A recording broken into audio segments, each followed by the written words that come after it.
Hey there, Georgie here with Ukraine Matters.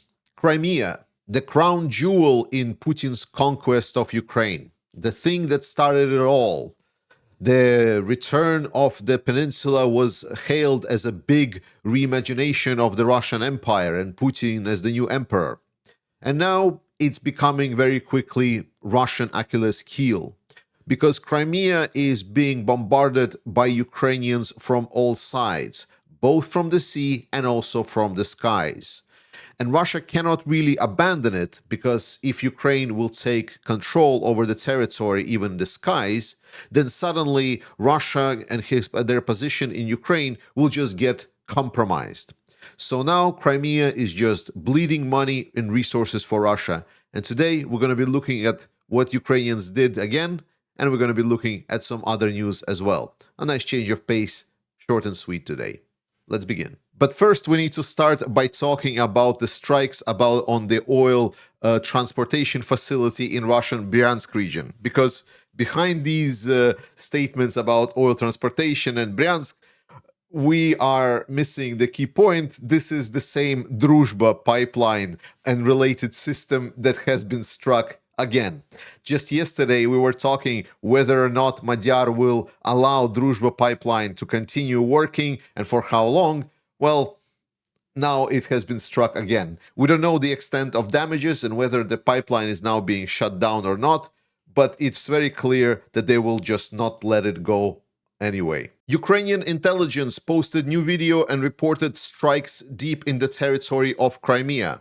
The harvest in the last 4 days was indeed plentiful, and they report that they've totaled about 17 major Russian air defense systems overall. There were 4 Tor M1 short-range air defense systems, 3 Panzer S1 medium-range air defense systems, 2 S-300 long-range air defense systems, 1 Buk M3 medium-range air defense system, 50 N6 radar from an S-350 defense battery, Kasta 2A2 Podlyot radar station, Azhitel electronics warfare system, Nebo SVU and Nebo M long-range radar detection systems for airborne targets. Indeed, quite a plentiful strike. It is estimated that the total cost could be going towards the $2.5 billion of these systems. But again, Russia is just bleeding money and equipment, really important, expensive equipment, scarce also equipment.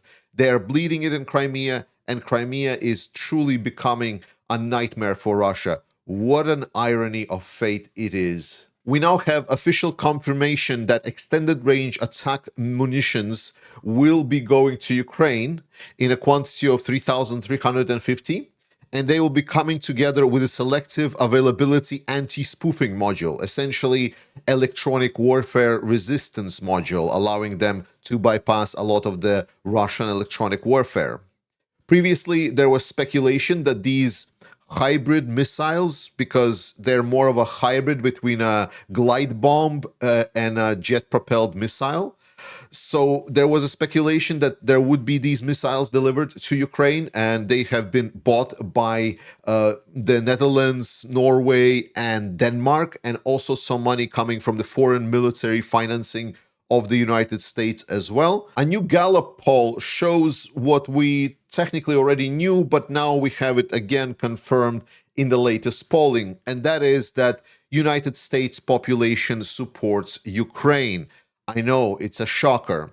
But asking questions about do they trust Russia, do they not trust Russia, it is very clear that American population is showing that they're either very concerned or somewhat concerned about Russia violating the terms of any agreement. It is over 87%. And then, most importantly, they're still stating that 46% of representatives are considering that the assistance that United States is giving to Ukraine is inadequate and more should be done. This is in contrast with 25% only stating that US is doing too much. And I think the most surprising is obviously that the share of Republicans who consider aid to Ukraine excessive dropped from 67% to now being only 40%. So Republican Party or Democrat Party, this is a bipartisan opinion in US. It's pretty insane because right now we all know it's very hard to find a topic that both Republicans and Democrats in US can agree on. And I'm very happy that Ukraine is not a divisive topic whatsoever, only with the administration, unfortunately. Britain plans to develop a ballistic missile in 9 months. The range of the missile claimed to be over 600 kilometers, so this would correspond for a ballistic missile to be a short range, but because Ukraine has such a shortage of missiles, for example, that's why when ATACMS came in, that are technically also considered short range, they have been claimed as being long-range weapons. So now we have a little bit of category errors going on. But yes, 600-kilometer missile. The warhead should be somewhere around 400 to 500 kilograms, and one vehicle should be able to carry 2 of these missiles. And this is very interesting. So obviously what Britain is asking here is an analog to ATACMS missiles. Now, I cannot claim that 100% they will be delivered to Ukraine. But as you will read further into the small print, it actually becomes pretty, at least for me, obvious that it is indeed considered to be the primary use case. Because one of the things that is described, that the project will prioritize scalability over perfect solutions, making it clear that mass production and speed of delivery will be valued more than high, complex, or expensive product. Considering a potential future contract, production should be capable of producing at least 10 units per month with the possibility of further scaling. So this explains one very important thing. Whenever the Western countries fight, we always focus on precision. We focus on scalpel, accurate, precise strikes on the targets. We don't expect to fight in war. To be honest, having missiles for 600 kilometers is already too close to home, especially ground-based missiles. But having a missile that can be produced at scale, and even if it's not accurate, if it's cheap enough to scale produce, yeah, I think this very clearly indicates that it's going to be made for Ukrainian needs. Ukrainians are also not forgetting to strike the Russian railway infrastructure that is carrying all of the fuel and vehicles for the Russian military. The recent strike that happened, it seemed to be like a satchel charge, because when we saw the video, it looked like that the explosion was filmed from the ground level. So most likely it was the satchel charge planted in the city of Tver. At 5 a.m., they blew up the explosives under the carts carrying fuel for the Russian military. And it happened in a city that is about 500 miles or 800 kilometers from the Ukrainian border. So pretty in-depth of Russia, the strikes continue. You ask me sometimes about the resistance on the ground inside of Russia and how they're working. There we go. Ukrainians also struck the vital object of Russia, which is the Vladimir Putin's vineyard near his residence in Gelendzhik. Putin is a big coward. We've seen this. I haven't reported on this because I haven't reported daily and I didn't report it previously. But previously, Putin really favored his Sochi residence beforehand, which is around the Black Sea coast. Yet, as Ukrainians actually struck some targets in Sochi and the area, Putin stopped coming to that residence.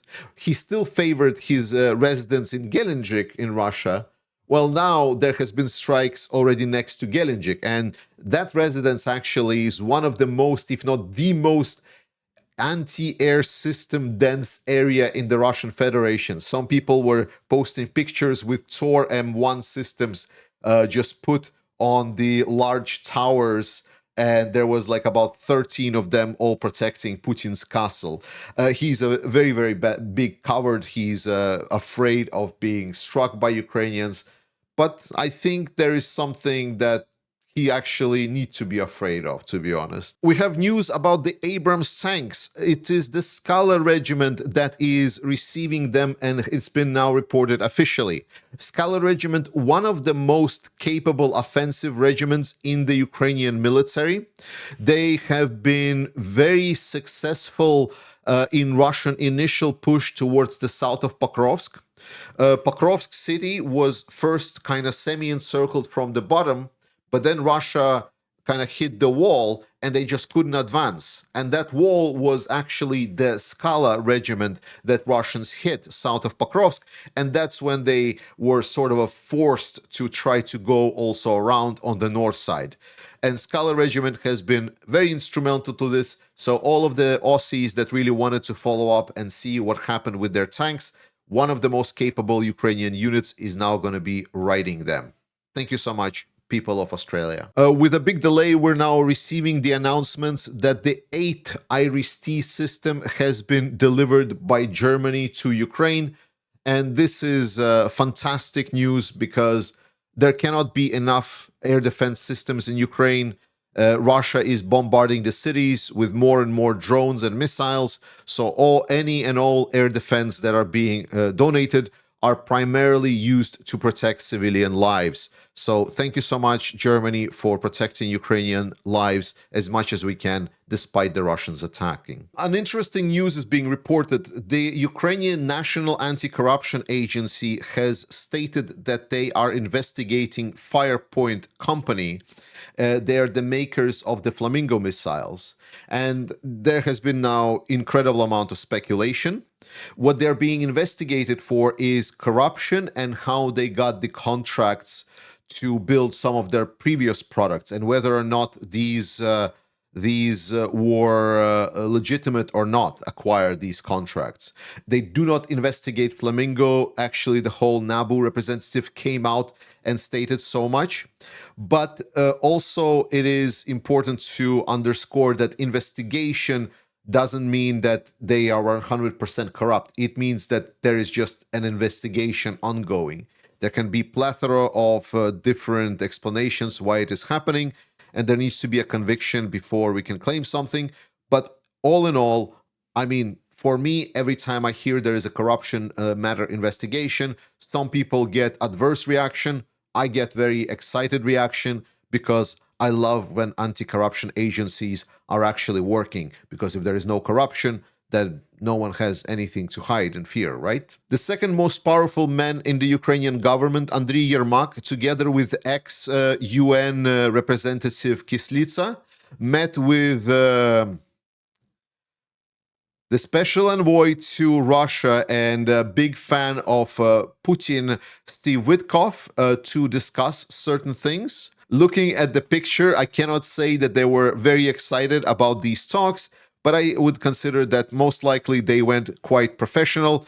Andriy Yermak, not really known to be very delicate in his handling of Russian shills, or actually a lot of other people. He's a very rough person, quite a contrary person. Ukraine picks their 2026 Oscar contender, which is a 2,000 meters to Andriivka movie by Oscar-winning director Mstislav Chernov.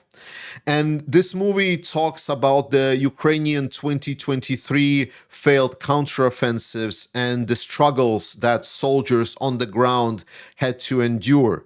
It talks about the platoon Chernov was with and their mission to liberate Andriivka, an important village in the Donetsk region.